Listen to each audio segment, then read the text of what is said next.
Hoy le vamos a dedicar el episodio a un documento importante para la historia de América y en concreto para la historia de México. Uno de esos documentos fundacionales que marcarán un antes y un después en los procesos de independencia, la Proclama de Iguala. Bienvenidos a un nuevo episodio del podcast El Español de América. Aquí hablamos en español y sobre el español.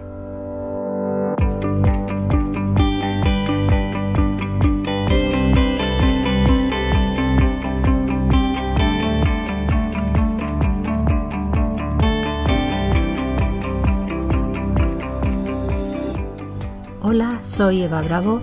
Vamos a dar comienzo a un nuevo episodio del podcast El Español de América, un lugar de encuentro para hablar del pasado, del presente y del futuro, de la lengua y la cultura en Hispanoamérica.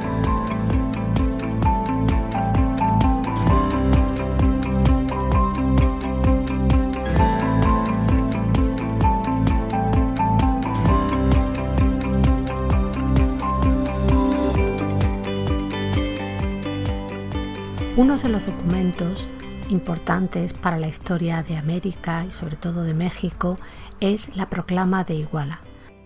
Vamos a comentar hoy brevemente este documento que es esencial en el proceso de independencia de México.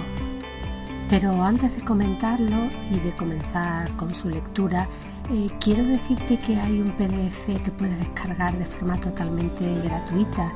Si pones en el navegador www.evabravogarcia.com/11.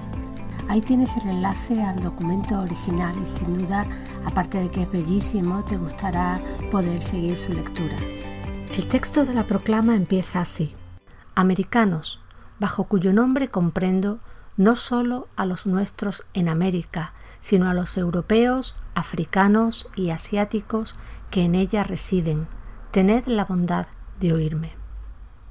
Con estas palabras empezaba el documento que va a marcar el proceso de independencia mexicano. El 24 de febrero de 1821, en la ciudad de Iguala de la Independencia, Agustín de Iturbide se entrevista con Vicente Guerrero y le propone un plan con 3 garantías básicas. Para la defensa de este plan se constituyó precisamente el llamado Ejército Trigarante.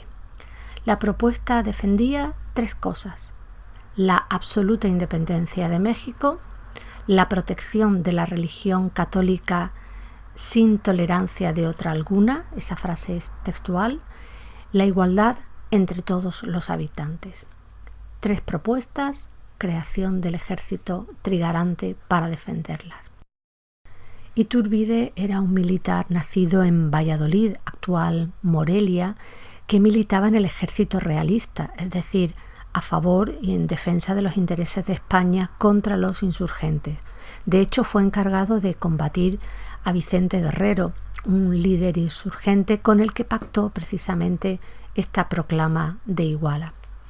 El documento, conocido como Plan para la Independencia de la América Septentrional, comienza con una exhortación especial a los españoles allí afincados, vinculando sus intereses y sentimientos a los de cualquier otro mexicano. El propio Iturbide se esforzaba en superar este tipo de distinciones y decía de sí mismo: yo no soy europeo ni americano, soy cristiano, soy hombre, soy partidario de la razón. Los procesos de la independencia contienen este tipo de paradojas, ¿no? Como muchos importantes personajes de la vida americana, militando en un bando favorable a España, se sienten americanos sin que eso suponga una traición a España. Un detalle interesante es ver qué consideración tiene en los textos independentistas la lengua que se hablaba en América en esa época y qué tipo de referencias hacen a ella. Estos líderes independentistas hablan un español americano y por lo tanto tienen usos lingüísticos propios ya de la variedad americana. La Proclama de Iguala reconoce en la lengua española común y su cultura el eje para la construcción de la deseada independencia, y lo hace pese a ser un documento oficial con un español ya plenamente americano, en el que están presentes sus peculiaridades, como por ejemplo el seseo. Hay con frecuencia trueques, cambios entre las letras C y S. Residen aparece escrito con C, lazos en lugar de lazos, es decir, escrito con S en lugar de con Z. El texto es muy interesante, tienes el enlace al que puedes acceder y manifiesta ese deseo de unión nacional basado en la lengua, superando las diferencias entre América y España. Continúo con la lectura del texto. Españoles europeos, vuestra patria es la América, porque en ella vivís, en ellas tenéis vuestras amadas mujeres, a vuestros tiernos hijos, vuestras haciendas, comercios y bienes.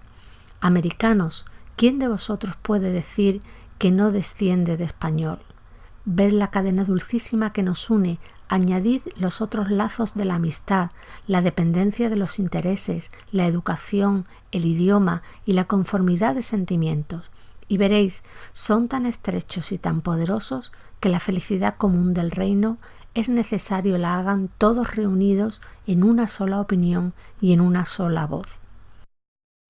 Hasta aquí la lectura del texto, pero fijaros, unidad de educación, intereses e idioma, conformidad de sentimientos. Eso es lo que genera el espíritu americano, no el hecho estrictamente de haber nacido en América. Un factor de los que cita, uno de los 4 factores, es el idioma. El idioma es importante, el idioma que une, no el idioma que diferencia. Por eso ese idioma tiene que ser el español y no las lenguas indígenas, que en los momentos de la independencia tienen vitalidad en ciertas zonas, pero sobre todo no son propias de la clase criolla que realiza la independencia.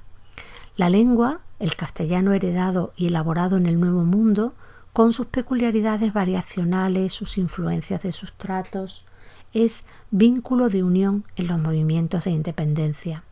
El español de América es ya para entonces un signo de distinción frente a la metrópoli, frente a la vieja Europa, y un vínculo que, trascendiendo lo lingüístico, enlaza una herencia cultural sentida como propia. Lo que une a América es el idioma común de los americanos. Recuerda, la Proclama de Iguala, un documento fechado el 24 de febrero de 1821 y una pieza fundamental para la independencia de México. El objetivo de esta sección es que conozcas documentos importantes en la historia de América y que tienen una repercusión también en su lengua. Lo mejor es que veas el documento original.